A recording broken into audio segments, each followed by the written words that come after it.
आता भिनो वाग्विलाशिनी जे चातुर्यार्थ कला कामिनी ते श्री शारदा विश्वमोहिनी नमिली मिया नदी दिव्य गोदा तटीचा विलासी सदा प्रिय जो सज्जना वैष्णवासी जया वर्णिता प्रेम अत्यंत चित्ता नमस्कार माझा श्री गुरु एकनाथा।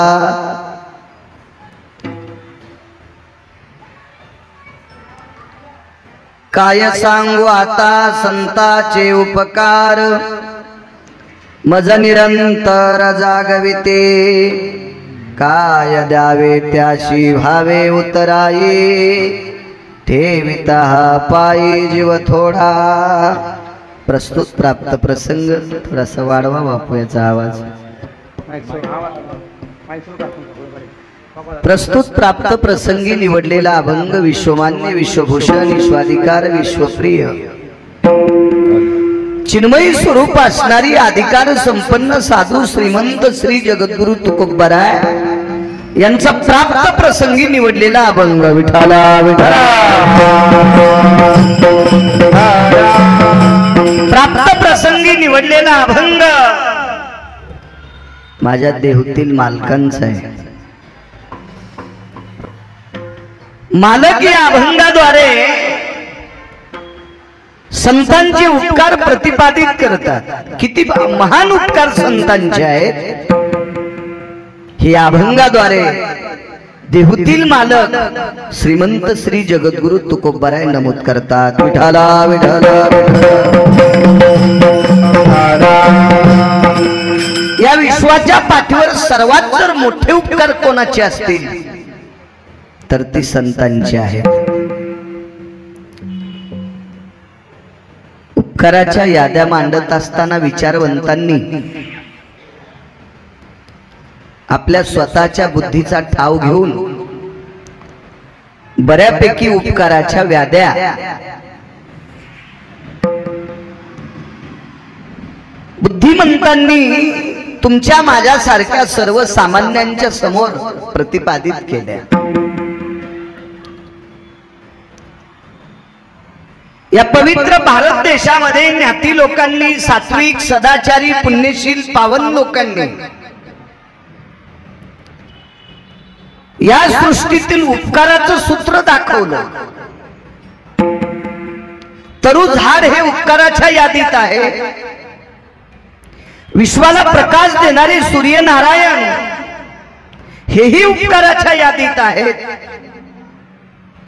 पौर्णिमेच्या दिवशी रात्री प्रकाश देणारा निशापती चंद्रमा हेही उपकाराच्या यादीत आहेत। मेघराजा सुद्धा उपकाराच्या यादीत आहे। आई वडील सुद्धा उपकाराच्या यादीत आहे। विटेवरचे मालक सुद्धा उपकाराच्या यादीत आहेत आणि संत सुद्धा उपकाराच्या यादीत आहेत। आम्हा बऱ्यापैकी यादी अशी लांबच काय। मग सूर्य असतील चंद्र असतील झाड असेल देव असेल आई वडील असेल आणि संत असतील हे उपकार करतात। पण विश्वाच्या पाठीवर संतांनी इतके उपकार टोकाचे देवही करू शकत नाही। विठाला विठाला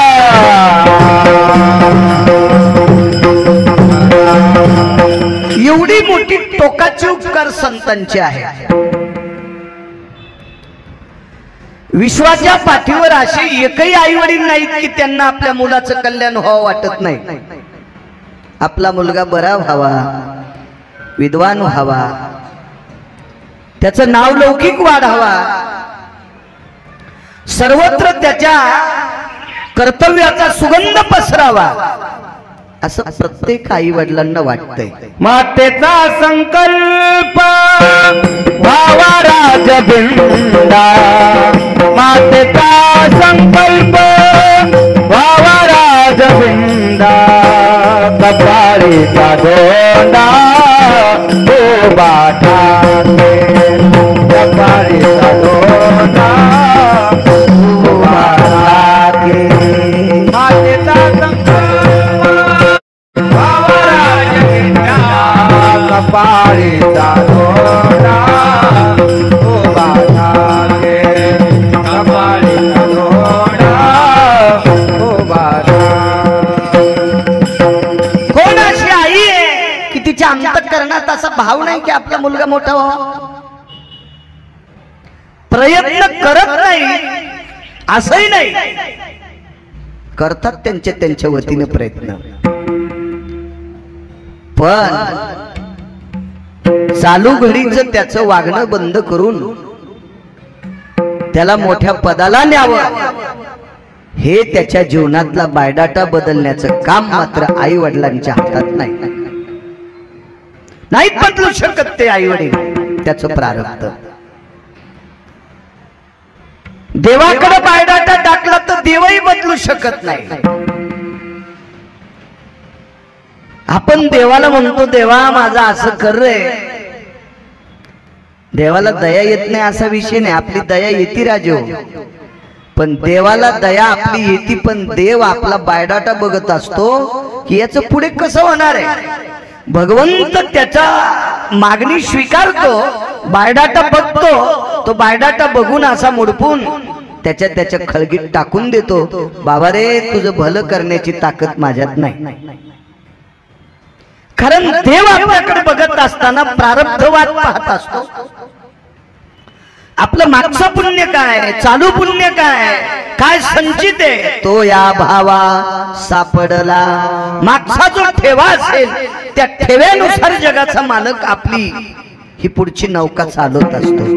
पण संतांच्या बाबतीत जर विचार केला तर संत बायडाटा न बघता समोरच्या भक्तावरच प्रेम पाहून संत सर्वस्व त्याचं जाळून टाकून त्याचं भलं करतात.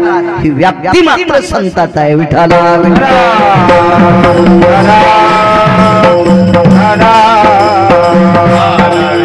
पुन्हा एक ज्ञाती लोकांचा मुद्दा आहे. देवाला भलं करावं करता जरी येत असेल पण देव आस्तिक आहे का नास्तिक आहे याचा विचार करतोय बापू. देवाला माहित आहे गुलेबुवा मी समोरच्या व्यक्तीचं चांगलं करू शकतो, पण समोरची व्यक्ती नास्तिक आहे, भक्त नाही, याच्या करता तो करीत नाही. भक्ता राखे पाया भक्ता राखे पाया पाशी भक्ता राखे पाया दुर्जनासी संहारे दुर्जनासी संहारे दुर्जनासी संहारे दुर्जनासी संहारे दुर्जनासी संहारे दुर्जनासी संहारे भक्ता राखे पाया पाशे दुर्जनाशी संहारे. एखाद्या वेळी उपकार करावा जरी देवाला वाटत असेल पण देव विचार करतात हा नास्तिक आहे, हा मूर्ख आहे, हे हरामखोर आहे, भजन करत नाही, नका करू द्या भजन, पण आई वडिलांना नीट बोलत नाही, या भडव्याचं नीट करायचंच नाही, हा परमेश्वर ठरवतोय. करता जरी आलं तरी पण करत नाही. राहिला प्रश्न आई वडिलांचा. आई वडिलांना भलं करावंसं वाटतं पण दुसऱ्याचं नाही, स्वतःच्या लेकराचं. आपल्याचा कराव आणि कबाळावरी नये आणि कबाळावरी नये आणि कबाळावरी आपल्या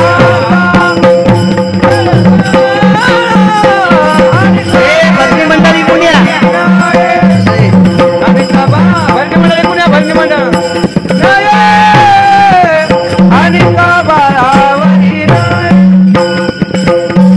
मालकांचं वाक्य आपुलियाचा कळवळा आणि का बाळावरी नये. आई वडिलांना उपकार करा वाटतो पण स्वतःच्या लेकरावर, दुसऱ्याच्या नाही. म्हणून संतांच्या यादीत उपकार बसत नाही. देवाला उपकार करा वाटते पण भक्तावर, दुष्टाव नाही, म्हणून संतांच्या यादीत देवाचे उपकार येत नाहीत. संत मात्र आपणा सारखे करीता साधना सारिखे करीती तात्काळ नाही काळ वेळ तया लागी नाही काळ वेळ तया लागी नाही काळ वेळ तया लागी आपणा सारिखे करीती ताती काळ वेळ तया लागी किती जरी नास्तिक असेल ना तर त्याला आपल्यापेक्षा मोठं करण्याची ताकद संतात आहे आणि संत तिथं दुजा भाव ठेवतच नाही वाल्या जर पंढरपुरातल्या मालकाकडे गेला असताना गुलेबुवा तर लाता आणून काढून द्याला असता रट्टे देऊन काढून द्याला असता पंढरपुरातल्या मालकानं बेट्या मोजता येत नाही इतकी खून केलीस तू एवढी माणसे मारलीस साधू मारली योगी मारली तपी मारली सिद्ध मारली अनुरागी मारली किती माणसं मारली आणि पुन्हा भलं करण्यासाठी तोंड घेऊन माझ्याकडे येतो सुदर्शनानं कापला असता पंढरपुरातल्या मालकानं पण प्रारब्ध वाल्याचं गोड होतं तो नारदांकडे गेला नारदां गेला म्हणा नारदांची भेट झाली बहु अवघड आहे संत भेटी नारदांची भेट झाली तर बघा संतांच्या भेटीत किती मोठी ताकद आहे नारदांनी कृपा केली आता नामाची साधना वगैरे हे शिकवत असतात ती संत भंगिऱ्याला कुठं चांगलं शिकिता येत असतं का विठाला विठाला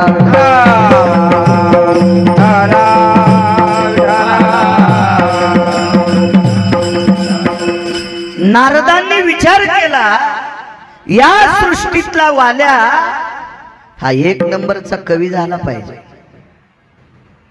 साधना सांगितली वरद हस्त डोक्यावर ठेवला करा जरा त्याचा विको वगैरे सगळं बंद करा ना असा मोकळा आवाज कडक करा करा मी काही जास्त मागणार नाही कारण संस्थांमधलं कीर्तन आहे कशाला बापू जर नसते तर कीर्तनच कसं करायचं तेही सुधारलं नसतं विठाला विठाला विठाला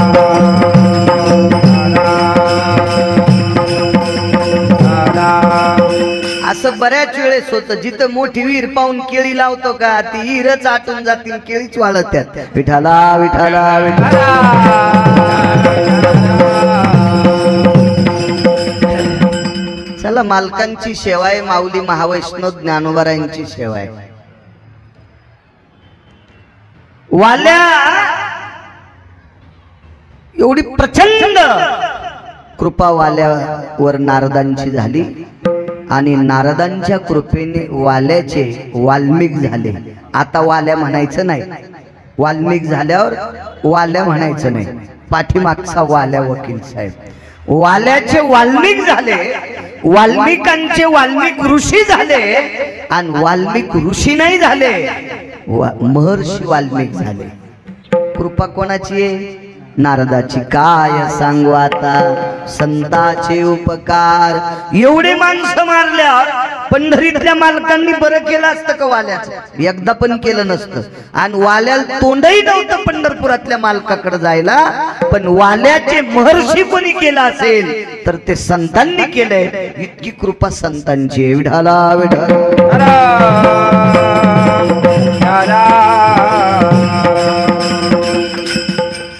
चालत असलेला समाधी उत्सव समाधी सोहळा इको नकोय मोकळा करा मोकळा इको काय करायचा सभा मंडपात माऊली महावैष्णव ज्ञानोबारायांचा समाधी सोहळा विश्वाची आई आहे साधकांचे मायबाप आहेत योग्यांची माऊली आहे असे माऊली महावैष्णव ज्ञानोबाराय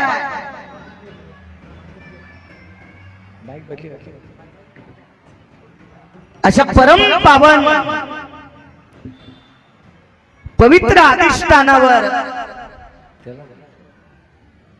माझ्या आळंदीतल्या मालकांच्या विसाव्याचं स्थान आहे विश्रांतीचं स्थान आहे राजे हो संतांना विश्रांती देण्यासाठी ते ठिकाणही तितकं पवित्र लागतंय या मातीत इतका पुण्याचा ओघ असेल या ठिकाणात एवढा पुण्याचा ओघ असेल की लाखो लोकांच्या सानिध्यात चालणारे माऊली महावैष्णव ज्ञानोबराय ते तर विश्रांती घेतातच, पण विटेवरच्या मालकाच्या भेटी करता जाणाऱ्या सर्व गोडशा वारकऱ्यांना सुद्धा इथे विश्रांती देतात. असं पवित्र थोरल्या पादुकेचं अधिष्ठान. इंद्राच्या वैभवाला लाजवील अशी सुंदरशी वास्तू होत आहे. मी 29 वर्षापासून या रस्त्यानं जातोय. मला 29 वर्ष झालं मी सोहळ्यात चालतोय. तर त्यावेळेस पासून मी पाहत होतो किती मोठी प्रगती, किती मोठं वैभव. म्हणून तुम्हा सदाचारी पुण्यशील पावन हा कारभार सांभाळणाऱ्या लोकांना सुद्धा मनपूर्वक प्रणाम करतो. अशी कामं करणाऱ्यांना या मंदिरापेक्षा 10 पटीनं जास्त किमतीचे घर आहेत काही काही नालायकाकडं चोट्याकडं. त्या हरामखोराचे मायबाप पण त्या घरात नाही. त्याच्या घराचं वर्णन करणं म्हणजे कीर्तनकाराला नरकात जावं लागल. विठाला विठाला विठाला.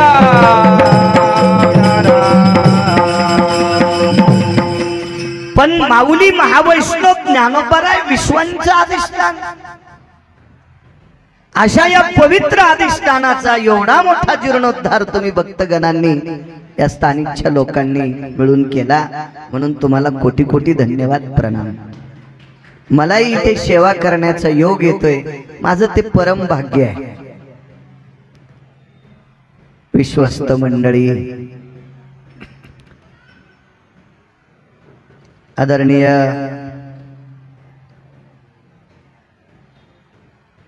विठ्ठल अण्णा तापकीर, विष्णू अण्णा तापकीर हरिभक्तीपरायण, विष्णू अण्णा तापकीर अध्यक्ष, खजिनदार हरिभक्तीपरायण दत्ताबा गायकवाड, सेवेकरी हरिभक्तीपरायण रमेश घोंगडे महाराज. मला वाटतं घ्यायला आलते आपल्याला. वा, बऱ्यापैकी सेवेकरी मंडळी आदी करून आळवे महाराज आहेत, आदी करून सगळी जी काही मंडळी आहे सर्वांना मनपूर्वक प्रणाम. मृदंग क्षेत्रात माऊली महावैष्णव ज्ञानोबराय तुकोबाराय कृपा पात्र असणारे आमचे मोहन महाराज घोले सुद्धा आहे. श्रीमद भागवत कथा द्वारकाधीश श्रीकृष्ण परमात्म्याचं चरित्र मी सांगत असतो. त्या चरित्रामध्ये कधी कधी संगीत असताना आदरणीय मोहन महाराज घुले मृदंगावर कथा करत असतो मी आणि त्यांना आमंत्रित करत असतो. त्यांनाही धन्यवाद प्रणाम. आले ते सोबत. आदरणीय हरिभक्तीपरायण भागवताचार्य उत्कृष्ट कीर्तनकार आणि मुद्देसूद कीर्तनकार. कीर्तन बोलत असताना, कीर्तनात बोलत असताना, कीर्तन ऐकत असताना अर्थदृष्टी ठेवून जी प्रमाण वदवतात ते आदरणीय उत्तरेश्वर बापू वांगीकर ते सुद्धा आहेत. त्यांना सुद्धा धन्यवाद प्रणाम. त्यांच्या सोबत एक बाबा, आता जसं येईल तसं त्यांनी म्हणलं, देशमुख महाराज. वा, तुम्हालाही धन्यवाद. विनेकरी आदी करून सर्व मस्तक माझा पायावरी या वारकरी संतांच्या. आमचे लखन वकील साहेब सुद्धा आमच्या जवळच्याच गावचे आहेत, इकडच आहेत विद्यमान, आता वकिली करतात. ते सुद्धा आले, त्यांनाही धन्यवाद. विठाला विठाला.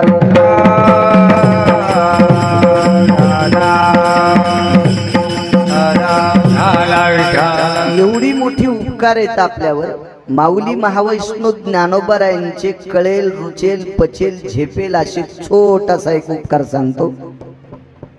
वाढवण्याचा आवाज वाढवा. इकडे लक्ष देत जा आमच्याकडे.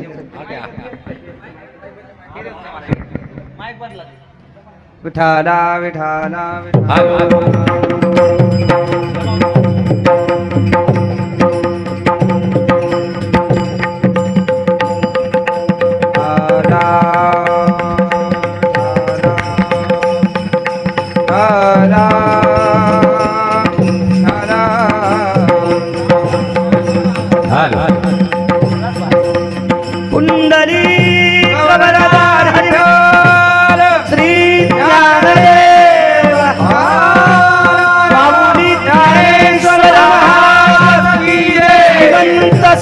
जगद्गुरु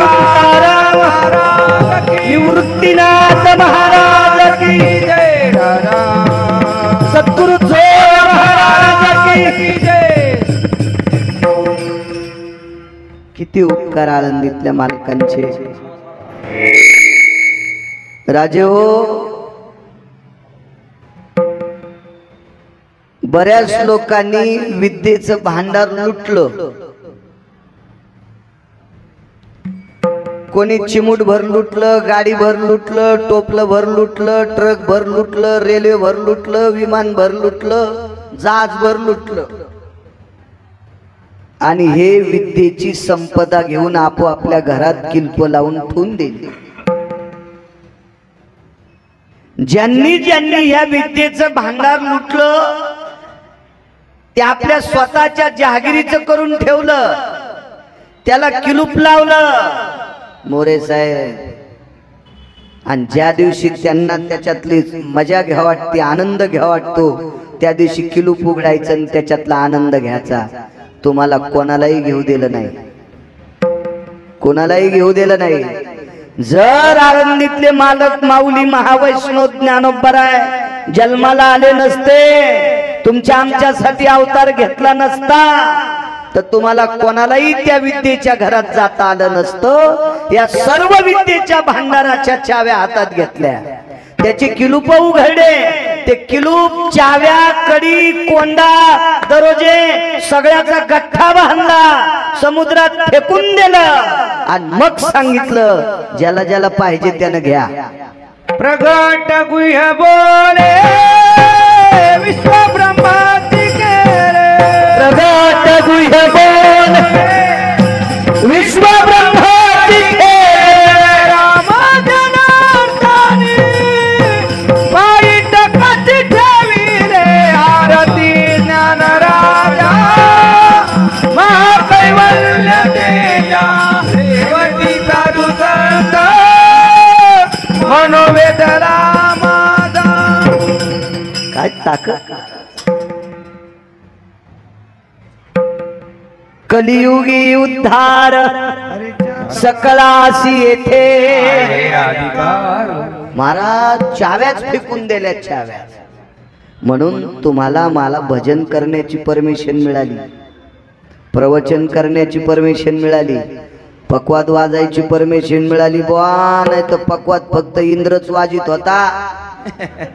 हो, ज्याला साधूची बायको कळाली नाही इतका इंद्र चुकीचा वागत होता. इंद्र अहिल्याय भवस्थितायाम दृश्याम साधवे जायते बगाम इति इति आविशुद्धानायाम व्याधिजन्याति जायते.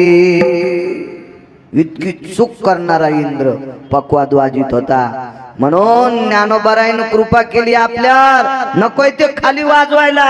इथं पवित्र लोकांच्या हातात पक्वाद वारकऱ्यांच्या हातात जावा, अशी अपेक्षा ज्ञानोबरायांची. विठाला विठाला विठाला. कारण मृदंग हे वाद्य मोहनबुवा भगवान शिवशंकरांनी आरक्षित केलेलं वाद्य. आणि भगवान शिवशंकर भजन करायचे बापू, मृदंग पाहिजे. हो, एक जण म्हणला मला ढोलकीवर गाता येतं, तू वारकरी नाही सोमळ्या. विठाला विठाला.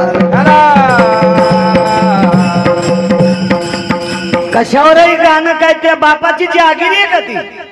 वारकरी संप्रदायाची मर्यादा आहे. लावून मृदंग श्रुती टाळ घोष शेऊ ब्रह्मरस आवडीने. आणि तो मृदंग भगवान शिवजींचं आधिपत्य होतं. वारकरी संप्रदायाची स्थापना शिवजींची. एका जनार्दनी वैष्णव शिरोमणी महादेव. आणि शिवजी पटत नव्हतं इंद्रान चूक केल्याच्या नंतर. माऊली महावैष्णव ज्ञानोबराय विष्णूचा अवतार. पंढरपुरातल्या मालकांनी शिवजीला सांगितलं म्हणजे ज्ञानोबराय महाविष्णूचा अवतार, सखा माझा ज्ञानेश्वर. पंढरपुरातले मालक म्हणतात म्हणजे माऊली महावैष्णव ज्ञानोबराय म्हणतात. शिवजी ताण घेऊ नका, मी पक्वाद सुद्धा मोकळा करतो, इंद्राच्या हातातून मोकळा करतो. कारण इंद्राला माळ होती का नव्हती याचा पत्ताच नव्हता. विठाला विठाला. आणि इंद्राला जर माळ असती बापू तर शची सारखी पत्नी सोडून अहिल्याकडे कशाला बोंबलत गेला असता. तुम्हाला एक सांगू का, इकडं तिकडं जे डुकराव आणि थुत्र खुपसीत आहेत का ते वारकरी संप्रदायात लायक संपन्न नसतात. विठाला विठाला. व कमी बोल पाठ असली तरी चालते, कमी अभंग पाठ असली तरी चालतील, वक्तव्य फार मोजकं करता आलं तरी चालेल, पण स्वतःची बायको सोडून जगातली जी स्त्री दिसल तिला माय म्हणतो हा भारतातला एक नंबरचा महाराज आहे. विठाला विठाला विठाला. तीही कृपा ज्ञानोबा राहायची. हो नाही भजनाला विशिष्ट प्रकारचे लोक होते. सुर नर किन्नर नारद तुंगर, सुर नर किन्नर नारद तुंगर, गाती निरंतर रे माधवा मुरली मनोहर रे माधवा मुरली मनोहर माधवा. सुरनर किन्नर नारद तुंबर गाती निरंतर रे. बघा इंद्राकडून काढून ह्या चांगल्या लोकांकडे पक्वत द्याला म्हणून आमच्या सारख्या येडेल पण गाता येतं. विठाला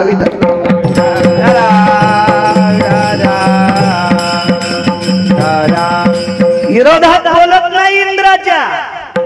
या इंद्राला पुराण मानित नाही, शास्त्राने पाठीशी घातलं, वेदानं पाठीशी घातलं आणि पुराणानं इंद्राच्या थुत्रीत आणली. हा म्हणून देऊतले मालक पुराणाला मानते. पावे पुराणी विचारो न्याय द्याला तुम्हाला मालकांनी. काढून घेतला मृदंग, हे उपकार आहे त्या लोकांना. असो विद्या अहो सामान्य परिस्थिती असेल युगात एकलव्यासारख्याला तिरस्कारावं. जगात 3 नंबरचा, नुसत्या भारतात नाही पृथ्वीवर जितके देश आहेत या सर्व देशात 3 नंबरचा विद्वान एकलव्य. काढून घेतला अंगठा. कस काय करता आला असतं तुम्हाला. ही माऊली वाहम वैष्णव ज्ञानोबारायांची आळंदीतल्या मालकांची कृपा आहे म्हणून आपल्यासाठी काय सांगू आता. संतांचे उपकार हे उपकार आहेत. पवित्र चालत असलेला समाधी उत्सव, या पवित्र उत्सवामध्ये संस्थांच्या वतीने, विश्वस्तांच्या वतीने, तुम्हा भक्तगणांच्या वतीने छोटीशी आलेली गिरगावच्या बाळूकडे ही सेवा. तुम्ही जेवढे आशीर्वाद देताल तेवढा बोलण्याचा प्रयत्न करेल. किती मोठा संतांचा दर्जा आहे, किती संतांचे उपकार आपल्यावर आहे. 1-2 यादी तुमच्या पुढे मांडतो आणि मग माझ्या वाणीला विराम देतो. काय व्याप्ती आहे संतांची, किती मोठं टोक आहे संतांचं. एक जयदेव नावाचे प्रचंड एक विद्वान व्यक्ती होऊन गेली. त्या व्यक्तीचं नाव आहे जयदेव नावाची व्यक्ती. ही जयदेव नावाची व्यक्ती भगवान विश्वनाथाच्या दरबारात राहत होते काशीला. वास्तव्य काशीला होतं. मालक किती मोठे, ज्ञानोबाराय, तुकोबाराय, नामदेवराय, चोखोबाराय, नाथबाबा, सावता महाराज, शेना महाराज, रविदास महाराज, निवृत्तीदादा, सोपानदेव, हे किती मोठे. ही संतांचं वैभव मला असं वाटतंय ब्रह्मदेवाला कोणाच पारड्यात मोजता येत नाही. ऐका किती मोठी संत. जयदेव नावाच्या व्यक्तीने भगवान विश्वनाथाची साधना केली. रोज पहाटे स्नान करायचं, ओल्या कपड्याने घागर भरायची आणि विश्वनाथाला समर्पित करायची. एक नाही ती घागर टाकली की जयदेव नावाची व्यक्ती मोरे साहेब पुन्हा गंगेत यायची आणि गंगेतून घागर भरून डोक्यावर अंगावर घ्यायची आणि दुसरी भरायची, पुन्हा विश्वनाथाला समर्पित करायची. अशी दिवसाकाठी 14 तास 14 घंटे नित्य गंगा विश्वनाथाचं मंदिर, विश्वनाथाचं मंदिर गंगा. बापू काय साधना झाली असेल ती. या जयदेव नावाच्या तात्विक, सदाचारी, पुण्यशील, पावन व्यक्तीच्या भक्तीचं कर्ज भगवान विश्वनाथाच्या डोक्यावर पडलं. ब्रह्मांडाचा धनी आणि तो संती केला ऋणी. संतांकडनं देव पैसे घेत नाही, संतांच्या कर्तव्याचं कर्ज देवाच्या डोक्यावर पडतंय. ऋणी झालाय देव, ऋणी. विश्वनाथ ऋणी एक एवढा प्रचंड भक्तीचं सूत्र जयदेवाकडे होतं. पण जयदेवाकडनं एक काम चुकलं बापू. पुन्हा कधी योग आल्यावर ती चूक सांगेल. कारण जयदेवांचा अधिकार सामान्य नव्हता. आजच्या दिवस तेवढी चूक पाठीमागे ठेवतो, पुढच्या कीर्तनात बघू कुठं. आणि मग त्या एका चुकीमुळे जयदेवाला कुष्ठ झाला. काय सांगू आता संतांचे उपकार. कुष्ठ झाला, कुष्ठ नावाचा आजार झाला. आणि तो कुष्ठ नावाचा आजार झाल्यावर आता किती त्रास होता असेल. थंड पाण्यानं उन्हात गेल्याच्या नंतर अंग असं उलायचं, त्याच्यातून रक्त व्हायचं. वकील साहेब, थंडीच्या दिवसात शरीर असं गोठायचं, त्वचा पांढरी पडायची, तिच्या अंगात ती झुरळ्या निघायच्या, सालटे जायचे, पुन्हा उलायची, रक्त व्हायचं, त्याच्यामध्ये सुरमी व्हायच्या, बारीक कीटक व्हायचे, दुर्गंधी निघायची, व्हायची अंगातून. इतका भयानक कष्ट त्या जयदेवाला सहन करावं लागले. राजा हो, कालांतरानं जयदेवाने घागर भरून आणल्याच्या नंतर विश्वनाथाच्या मंदिरातून पुजारी बाहेर पडत होते. इतका जयदेवाच्या अंगाची दुर्गंधी येत होती. पण जयदेवाला कोणी रुकू शकत नव्हतं. का? कारण जयदेवाला विश्वनाथ बोलत होते. काशीतले विश्वनाथ भुलेबुवा जयदेवाला बोलायचे. एके दिवशी जयदेवानं घागर आणता आणता अडखळले तर विश्वनाथ पिंडीतनं प्रगट झाले आणि अडखळता जयदेवाला धरलं आणि हृदयाशी लावलं. देवाच्या 11 डोळ्यातून पाणी आलं शिवजीला ज्या वेळेला 5 डोके असतात का, त्यावेळेला 11 डोळे. आणि शिवजीला एकच डोकं असतं का, त्यावेळेला 3 डोळे. त्रिनयन असा शब्द आहे. एकादश नयन, पंचानन म्हणते शिवजीला. आणि भगवान रडायचे. एके दिवशी सांगितलं, जयदेवा काय बेजार होतोस रे, मला तुझी तळमळ बघा वाटत नाही रे जयदेवा, किती कष्ट घेतोस. अरे पूर्वी काही वाटत नव्हतं रे, पण आज तू कुष्ठानं आजारी आहे आणि एवढ्या मोठ्या त्रासात मला कावड समर्पित करतोस, मला तुझं दुःख बघा वाटत नाही. जयदेवानं देवाला सांगितलं, देवा माझा कुष्ठ नीट कर म्हणत नाही तुला. देवा माझा कुष्ठ तुला नीट कर म्हणत नाही, पण माझा कुष्ठ जर तुला सहन होत नसेल, त्रास होत असेल, तर जगाचा बाप आहे करणं मला नीट म्हण. विश्वनाथाला बोलायले जयदेव विश्वनाथाला. काय सांगू आता संतांचे उपकार सांगतोय. हो. आणि मग विश्वनाथाने जयदेवांकडच्या 2 लोकांना बोलवलं. साहेब, प्रत्येक माणसाकडून